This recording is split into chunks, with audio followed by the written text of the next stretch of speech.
Hey everyone, it's Carissa Wiley here for Pinkfresh Studio. Thanks for joining me today. Today I am going to share 2 card projects, and I really wanted to walk you through some tips for hot foiling on colored cardstock. It's a question that I get asked often, and I am going to be featuring alongside the hot foil plates, I'm going to be featuring this beautiful Lush Peonies stamp and coordinating die set. And this is a look at the stamp set on top of an A2 size card base. Now, there is a stencil set available. I am not using it today because sometimes I just love to use these big lacy florals kind of embossed in white on vellum. They are absolutely beautiful that way. And I wanted to give you another option for using this stamp set without adding any color to it at all. Now, this would look beautiful heat embossed in gold on some vellum as well, but today I'm using white for a lot of contrast. Now I went ahead and put my vellum into my Misty stamping tool, and I mounted my stamp to the lid of the Misty stamping tool. I prepped the surface of the vellum using a powder tool, and now I'm stamping this large, beautiful stamp in some Versamark ink onto the vellum. Now I'm going to flip this around and create a second one because I'm making 2 cards today. And truth be told, I wasn't really sure where I was going with this process, and this craft session kind of turned into experimentation and exploration. And that's why I ended up with 2 cards, and there's a couple of different techniques in here, but what I really want to focus in on today is some tips for hot foil stamping on colored cardstock, because I know that this is a question that I get asked a lot about. Colored cardstock tends to have a little more texture than some of the white cardstocks that we use for stamping and hot foiling. And so it tends to be a little more difficult to get a very smooth, perfect foiling result on those colored cardstocks. And so I experimented a little today, and I'm going to share what I found in my experimentation. Now, you just watched me add the white embossing powder to my stamped images and heat set that with my heat tool. I went really low and slow because this is a lot of embossing on this vellum, and I did not want to have a ton of warping. So what I did was I set my heat tool at the lower heat setting, and I just took my time heat setting this, and I kind of kept my heat tool moving, and I heated at more of a distance than I would on a regular cardstock. Now, once I have those heat embossed, I can go ahead and use the coordinating die to die cut them, and I have some beautiful images to go on the front of my cards. Super simple and very striking.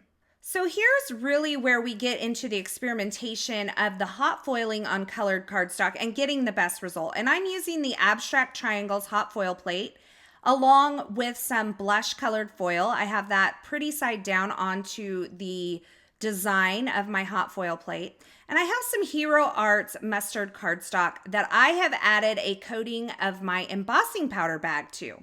Now, this is a tip that I saw on a live I don't know how long it's been. I lose track of time, so could have been 6 months. I know it wasn't 6 months, but I saw this over on Christina Warner's channel in the comments on a live.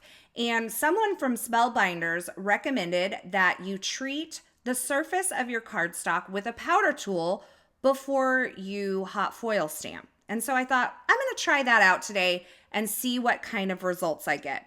So this is my first run through of that. I have my Gemini foil press here. Now you can definitely do this with the Spellbinders hot foil system as well. Both of them should work for this.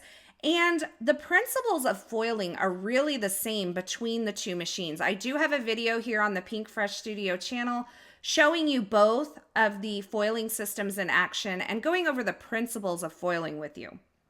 So once I ran this through, I just ran this through my Gemini Junior to apply the pressure. I got really good results. And I thought, is it just the powder tool? Is it just the cardstock I'm using? Is it a combination of both? I need to practice this a little more and see what's happening. So I grabbed this blush cardstock. This is from Paper Source. And let me tell you, it is pretty textured for a colored cardstock, especially in the stamp making world. And so I thought, well, if I can get a good result with this, then maybe it really is the powder tool that's helping me out. By the way, I did want to mention I have my Gemini foil press set to the medium heat. I find that when I'm using the Spellbinders glimmer foils with my foil press, that the medium heat is a better heat for those foils. So I got a great result on this as well. And I thought, I wonder if I could still get the same results with a more solid hot foil plate. So I brought in the Diamonds hot foil plate from Pinkfresh Studio. I'm not actually using these particular foilings in my projects today, but I wanted to show you what happened. I put this much more solid hot foil plate onto the surface of my Gemini foil press, and I added my foil on the top just like I always do. I added my powder tool to the same blush cardstock, which, by the way, like I mentioned before, does have a little bit of texture to it in our, for purposes of card making. It's a little bit textured. And I went ahead and ran this through the Gemini Junior. And you're going to see that I did not get fabulous results. And really, when I flipped this over, I could tell that I didn't have fabulous results. And I thought, oh, this is never going to work on this textured cardstock like this. It's not really a textured cardstock, but it's not smooth like we're used to. And I thought, this is not going to work, but let me try this again. I allowed the hot foil plate to heat up a little bit more because I had just placed it onto the surface of this foil press, and I thought maybe it just wasn't hot enough. So I went through the same process. I prepped the surface of this cardstock with the powder tool, put it on there using the same sandwich that I always do, ran it through. I set my timer for 20 seconds on my foil press because it's adjustable for the foil press. Ran it through my Gemini Junior, and this time when I pulled it out, I got a little bit better results. Now you're going to see that there's some areas that are near perfect, and there's some areas where I had a little bit of skipped foiling, and it seemed to be concentrated more in certain areas than others. And I thought, that's much better, but I feel like I can do much better. So I'm going to go through this one more time. And I know now that my hot foil plate is hot enough. I know that the powder tool seems to be helping me get better results on this colored cardstock, but I thought maybe it needs just a tad bit more pressure. So I'm going through the same process again, but this time I'm going to add just a layer of computer paper to this sandwich, and you're going to see what happens when I pull this out. Now, I've brought you through this process to teach you a little something about foiling. Number one, it may not always be perfect on the first time, but heat and pressure are super important. When my hot foil plate was not hot enough, I was not getting good results. You saw that with the first foiling with this diamond hot foil plate. When I did not have enough pressure, my hot foiling was not perfect. But look at this. This time, I have absolutely perfect results on a colored cardstock that is not smooth by a stamper's standard. And so I thought, maybe this is a fluke. I better try this on some other cardstocks. So I grabbed some other brands of cardstock. I think I have some Concord and Ninth here and maybe some more Hero Arts. And I tried this process again. Same foil, same hot foil plate, same powder tool, same computer paper shim, and look what I get. I get perfect results every time. So I really did this to encourage you that it is possible to get really good foiling results on colored cardstock. But the things I want to tell you that are really important is try prepping your cardstock with the powder tool. I'm not sure how much that helps in this whole process, but really key is making sure your hot foil plate is hot and making sure you have the right amount of pressure. So if you're finding you're not getting great pressure in certain areas, go ahead and add a thin shim to see if that helps.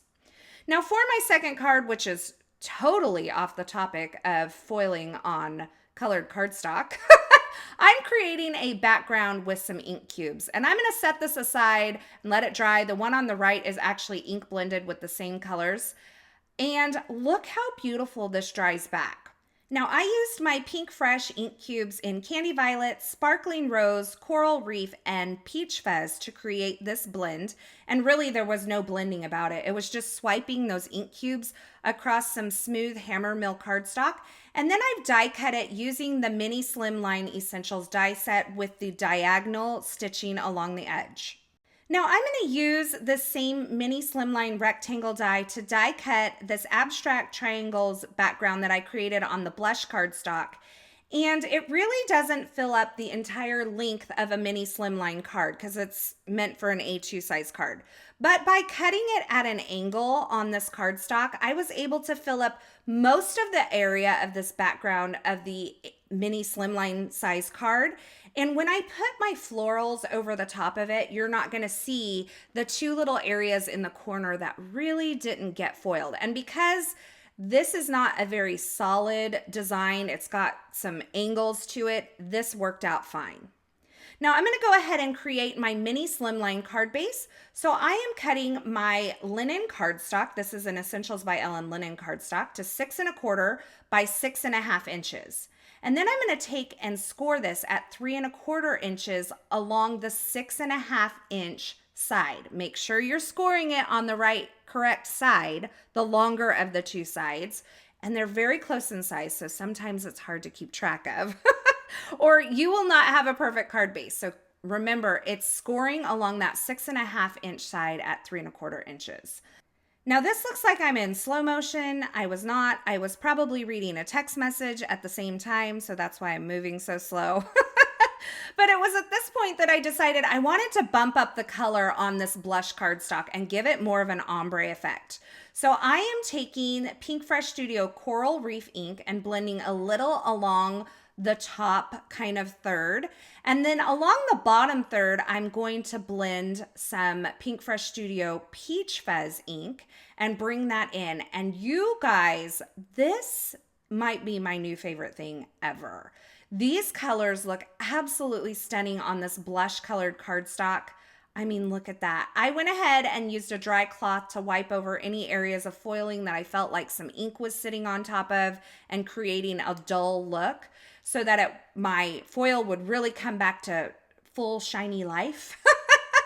And then I have my background. Now I decided to go ahead and hot foil the piece that I created with the ink cubes as well. So that's what that triangle hot foil plate or abstract triangles hot foil plate looks like on that background that I created. And I did want to mention, in order to get that foiled on there, I did have to kind of lay it at an angle.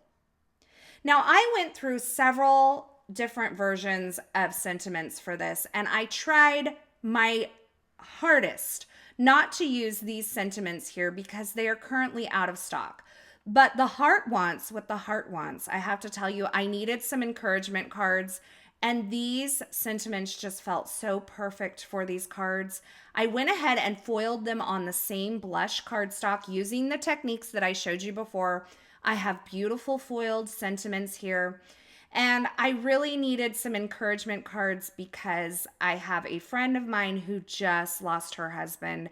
And I really, I actually got the news while I was making these cards, and it shifted my crafty mood significantly in what I wanted to create and the finished product that I wanted to have at the end. So I went ahead and chose these sentiments, and I adhered them onto the card front using some foam adhesive. I added my little floral, beautiful, lacy Lush Peonies floral cluster behind it. And on this one here, I actually added the mini tags with fillable words die behind the sentiment there. So it has like a little banner shape behind the sentiment. And on the purple and pink and coral colored one, I didn't add that banner shape. So two really beautiful finished cards and a lot of tips for foiling on some colored cardstock in this video. I did want to mention you could crop off the edges of these florals if you wanted to, but I kind of like them hanging over and really free like that. And if I decide before I send them, I want to trim them down, I can do that, but I'm going to leave them like this for now. So that finishes off my card projects for today. A couple very beautiful encouragement cards. You are loved. Sending hugs tons of tips on hot foiling, on colored cardstock, as well as a technique for making your own colored background in an instant with those beautiful ink cubes. Now, as always, I will have links to the featured products used in these projects in the description at YouTube. So if you're looking for something in particular, be sure you check there. I really hope you enjoyed these projects. I hope you enjoyed this video. If you did, be sure to give this video a thumbs up and don't forget to subscribe and turn on the notifications here on this YouTube channel so you don't miss any of the paper crafting and card making video tutorials shared here. And if you loved this video, I would love it if you would share it with a friend as well. Thanks so much for watching. I am so glad you're here. It means so much to me that you chose to spend your valuable time here with me today. And I just really want to say thank you for watching. And until next time, I hope you have a fabulous day.